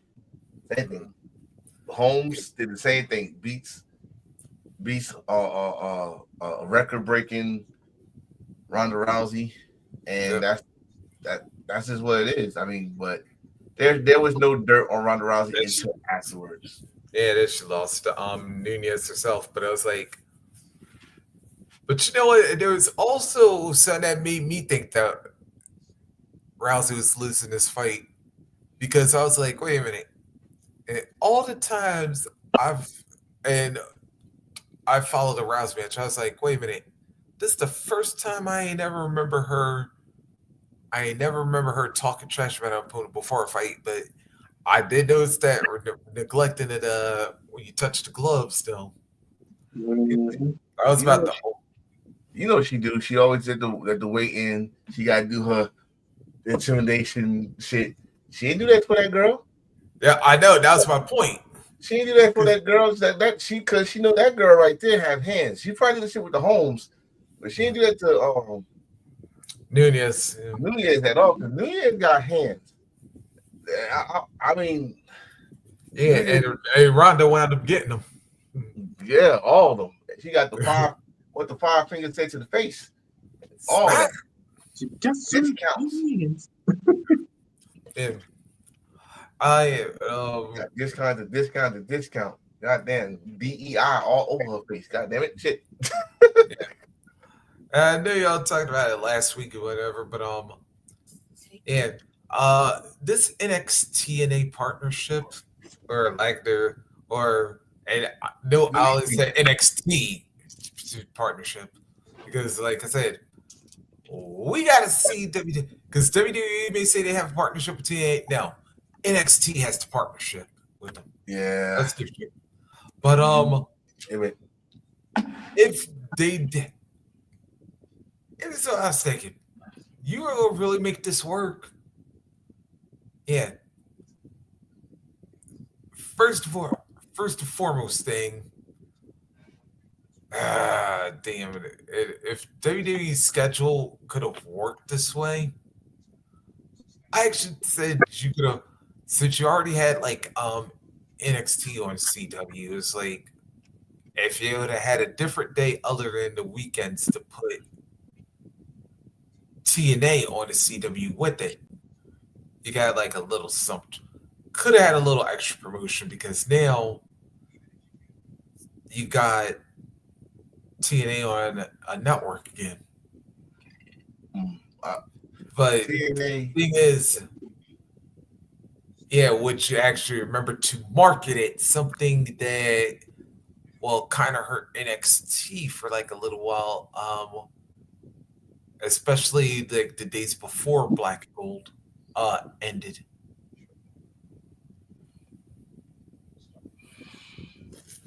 TNA, NXT. That's what we getting. We're not getting no main rosters from WWE calling it TNA. Now, they're teasing it because AJ Styles would love to come over, and Santana already said he would love to wrestle the franchise of TNA history, AJ Styles, play the TNA ring. I mean, the only way you'll get someone from the main roster over there, if they, especially TNA, just to do a surprise. They're calling main rosters out. Like Joe Henry wanted John Cena. I would have loved that. I think I can see that happening. If Cena's the WWE champion and Joe Henry's the champion, title. I don't know if I go that far, but I mean, just to be in the same ring though, same ring, and let's say John Cena don't win the WWE title, and he gets number 17 on TNA. That will be some shit right there. Oh God, I'm loving. Listen, I'm loving that we are getting Moose against Obafemi. The comparison is dead ass. Yeah, down at the down at the theater. And by the way, I did check. And by the way, you did verify that was the old Paramount back in the day, right? Mm-hmm. Okay. Yeah, that's why I had to shut people down. Like, oh, they gonna be mad. Like, you ain't gonna fucking disrespect my second home. No, they gonna be in the theater, the lovely theater. Yeah. Theater. Don't get me wrong, the theater got some good seats, and if y'all know the history of the theater, that's where the Hip Hop Source Awards used to be at. The infamous Suge Knight, Puff Daddy call out was in that theater. Wrestling matches, they had the first Lions Den match was there. I remember that. They had boxing matches in there, so it's still gonna seat up a good enough people. But stop. I need y'all to say the theater part and say it loud, because no way NXT Roadblock was gonna be in Madison Square Garden. And if it was in Madison Square Garden, you should already know that main roster guys or Nostalgia was gonna fill up those seats. And since y'all did not announce those Nostalgia, it's gonna be in the theater. Say the theater, because it was pissing me off. It was really pissing me off. They not say the theater part. And you have motherfuckers go over the garden like, I want NXT. No, they did it now. No, they did. No, they did. I'm sure. I'm not talking about people that's typing. They're not putting the. Oh, okay. They're not putting the okay. I got you. And I'm like, no, it's in the theater, because if it was in the garden, I'm telling you, they're gonna be a lot of black tarps in the garden. Yeah. And then around that time, the Knicks might be playing basketball, a game there. Yeah. So it's just I was just here. Listen, I would have loved it if they did go to the theater. I would love it if they went to the Manhattan Center. Manhattan Center is right around the corner. It's right around the corner. And I would have said this too. Like, yo, Roadblock is friggin' stacked, dude. Because you got Moose and Oba for the wait, which title's on the line? It's just the NXT title, right? They say it's title versus title, I think. Oh, it's for the NXT title. Yeah, NXT title and X Division title. That's pending if Moose keeps that X. Because, what that means? Yeah, because Donnie got a defense this coming week. Jeff Hardy, Jeff Hardy for the X Division title. Get the fuck out of here! Yeah, hey man, I put that X Division title on Jeff Hardy. If he did, that would make him. Ooh, that make him a Triple Crown. And TNA. Yeah. Wait a minute, that's right. Jeff never did. Jeff never won the X Division title. No, that's crazy to think about. Won the X Division title. Yeah. The only match I'm concerned about when it comes to NXT is the women's match. Stephanie and Julia. Yeah. Yeah, because they said one of them is hurt and they need time. Yeah, Julia. See, this is the problem when you get we say this a lot. You get these people a little bit too late. You got Penta. Penta got a bicep injury, but he's not gonna do surgery on it. Is his bicep gonna look like Sonata's bicep? You get all these people got that Mr. Wonderful arm. Yeah. You get all these people that are wrestling for 10, 15 years in the indie circuit or somewhere else, and y'all try pulling a dirty East schedule. No, they've been going hard for this long, and now you're trying to get the WWE schedule. It's gonna come back. Come back to her, and she's been working her ass off. But Stephanie, I wouldn't mind Stephanie be a double champion. I wouldn't mind it. And that open this door. That gonna open the door for that North American title, which I think you should take it off with Stephanie and make a ladder match for that belt at Stand Deliver, and you put Miss Parker, and Miss Jordan, who just can't stand each other, and you gotta ask more people. I don't know. Who? Low Vice, Winnie Shit. Remember, Mass Effect, and like I said, shoot, after she done knocked out Jada in that underground match, which, by the way, I was still trying to figure out how the hell she did that with a broken hand. Because I remember Jada was like beating the shit out of that damn hand. Listen, Lola Vice, what's homegirl with Adonis? Carmen Petrovich, yeah. Carmen Petrovich, and then you put Jordan Grace in that damn thing. Grace in that damn thing, and that's how you fucking give her a title. Oh, you get Jordan and Jada in the same ring at the same time. I was like, that's a lot of meat. Dude. I'm sorry. That's a lot of cheeks. A lot of cheeks. And I was about to say, I could say the other word, but it ain't PG friendly. Like you've ever worried about being PG friendly. Hey, I am a babyface heel Carmichael, goddamn it. Make that make sense. I'm the you heard how he said it, right? I'm a babyface heel Carmichael. Hey, see, it's kind of like a little bit of how like Ziggy calls himself the heel of the babyface show. No. He think he's babyface of a heel show. This man literally said, "I'm a babyface heel Carmichael." This man's confused.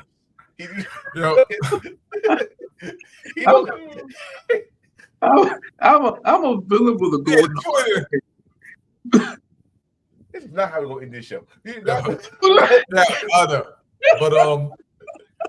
But I do got this though, yo. But also I was thinking what extra day with TNA. If they did their schedule, I was like, all right, I had Slammiversary in June and then Bound for Glory September. I would usually they do in October, but I say push it back to September because I would do this. I'd bring back Lockdown for March. Then what's the not victory turning point back for December? It's pay-per-view. If you want to like space them out. If you want to give them that like three a month kind of deal, but Slammiversary got to stay in June though. I swear to God, I thought you was about to say Space Mountains for a minute, but no. Me too. But they are bringing back Unbreakable next month. Ooh, nice. They had, because that's the thing. Like TNA always had like some great pay-per-views, but the thing was they always like jumped them around the months or they dropped them or something. It's like little stability. TV. Like I said, outside of Slammiversary and Bound for Glory, those are the only two that have never been interrupted. I think one of the things in this partnership, I want to see a TNA specialty match on Stand Deliver, and that specialty match is Ultimate X.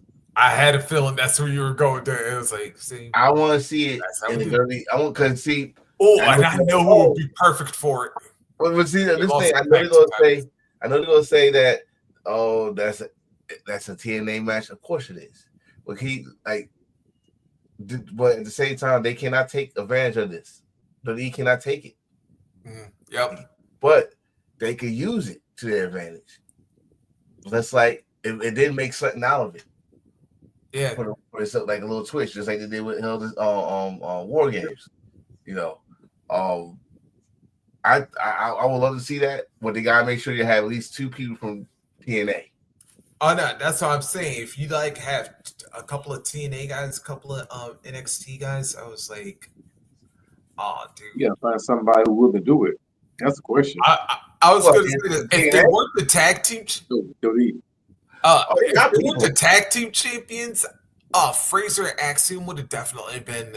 Fraser, Axiom, Wesley, Javale Evans. Oh yeah, Young They got the right. They got the right people. Yep. They got the people. We already know TNA got the people, but they got the right people. It's just now you gotta give. Why are you doing it?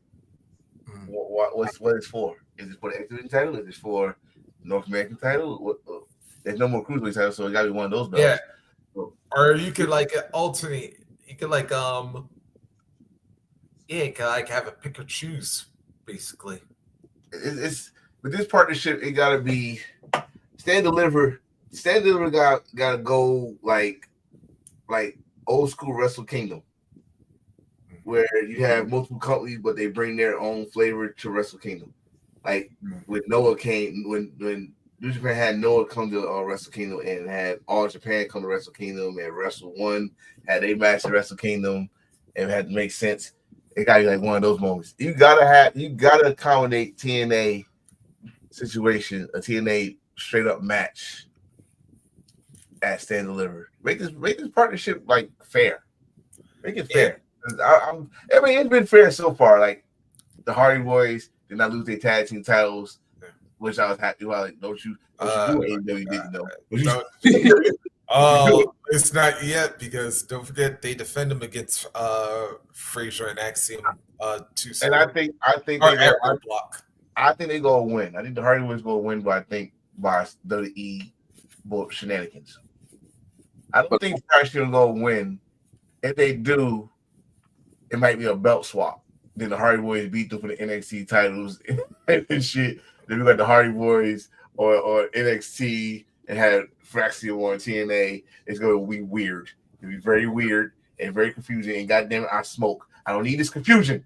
I would definitely put the Hardy Boys on the GOAT list. If they win the NXT tag team title, they are the very few who won every single title in the most.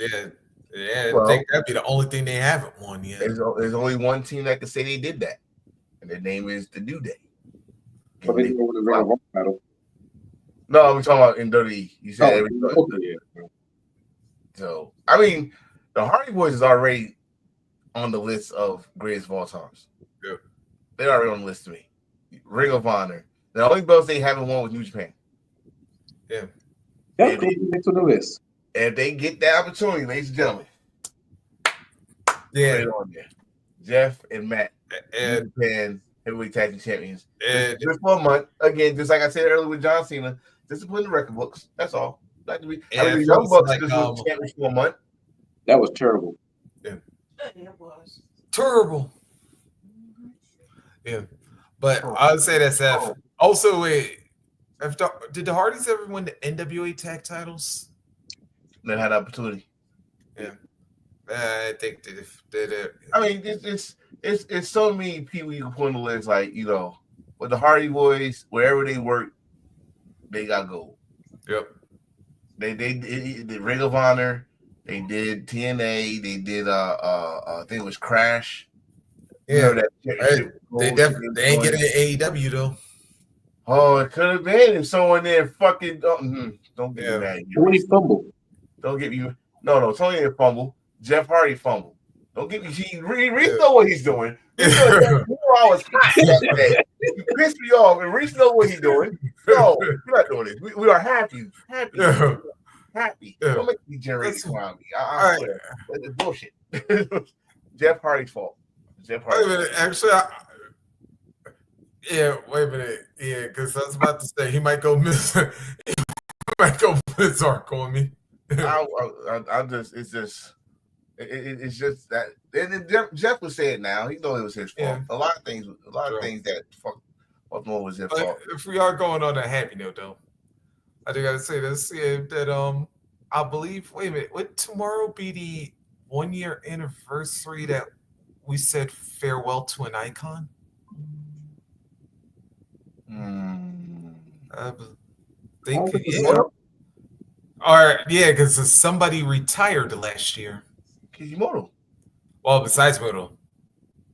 Stinger. Wait, Revolution. Yes. Yeah. I got the poster downstairs too. Yes. Yeah. Yes. I hope that man who's rocking a nice gray beard now, will be in a great state of New York next 2 weeks. Next week, not next weekend. 2 weeks. I need to see. You need to talk to that young man, that old man, that Stinger. Yeah. Stinger. All right, y'all gonna walk up and give that man a big old giant Bob Saget hug and talk about, I'm gonna miss you, Sting. Wait, no. Because when you try to hug these old wrestlers, they catch a flashback and belly suplex your ass. I'm not. Oh, sir. No, wait a minute. No, if you try that with Sting, he'll probably want to dive off or something. Not even that. He probably just probably squeeze my leg and put in the damn story death, Scorpion death lock, and I'm probably like, yeah, woo! Or he'll give you like a Scorpion death drop. Don't do that. Don't do that. I'll shoot you in your pinky. Okay, who you are? You don't drop me now. Yeah. All right, they're quick. Shoot. Yes. I can tell this nigga shot my kicking toe. Well, that's the topic. That's the show. Next week we got AEW Revolution, the New Japan tournament, and New Japan Cup. Rematch. When is Revolution? Revolution's next Sunday. Yep. We might have to do an early show for it, fellas. Well, on that note, I'll be out of town. I'll be at Austin, Texas for BIPOC and maybe South by Southwest. You're gonna be in Texas? Yep. Promoting the comic. I will be the voice and speaker. Well, likely be a speaker for the panel for the comic book. Gonna be in Austin, Texas, baby, out in public, if you will. So you see me, a black turtleneck with the glasses like this. See, you get the vision. How you rate your comic book. Oh, this man about the Revolution will be televised. I'm not Ricky Saints. But anyway. I'm gonna start. I'm sick of this damn name change shit. Yeah, that name, I think we'll win the championship. Yeah. But anyway, I'm your boy, Bill Carmichael. You fuck with me, I'm gonna give you a Trevor Scott slap. 420 Stoner Champion, Mr. Attention, the Enforcer. Yes, sir. It is your boy. Yeah. And then last but not least, it's your boy John Reesner, aka the Rocker of Thugonomics. The Rocker of Thugonomics. Lord. Or life. There it is. I hear that shit, I'm gonna go fucking buck wild. I'm gonna record me going buck wild. I'll go sit like Paul Heyman. Or maybe he might do a little hybrid of the two. I don't know. Oh, Lord. Yeah. I don't know. All right. But we out of here. Anyway, until then, and see you guys next time. And good night. Goodbye. And always embrace the thirst and feel ultimate deep into it. In your soul snatching. Yeah. We snatching souls. Soul is mine. Yes, we snatching souls and grabbing butt cheeks. Until then, I'll see you guys next time. Goodbye. Facial. Peace.